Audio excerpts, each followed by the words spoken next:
ॻोठ जमाल खान कोराई जेको तालुके मीरपुर माथिले में अचे थो, हिकु क़दीमी ऐं वॾी आबादी रखंदड़ ॻोठ हुअण बावजूदि रोड जी सहूलियत खां महरूम आहे।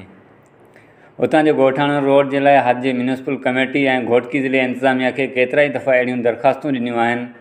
ऐं हर इलेक्शन में वोट वठण लाइ ईंदड़ उमेदवारनि पिणु इलाइक़े वासियुनि खे रोड ॾियण जा केतिरा ई वाइदा कया, पर इलेक्शन खटण बाद हुननि खे बिल्कुलु विसारे छॾियो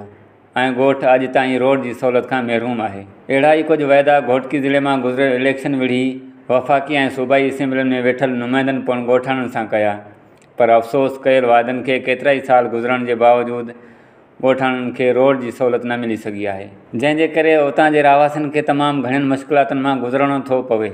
आम हालतुनि में बि कचो रोड हुअण करे ॻोठाणनि जे सुवारियुनि मोटरसाइकिल रिक्शा वग़ैरह खे हलण में तमामु घणी मुश्किल पेश अचे थी, पर कंहिं बि एमरजेंसी ऐं बीमारी वग़ैरह जी सूरत में रहवासी तमामु घणा परेशान थियनि था।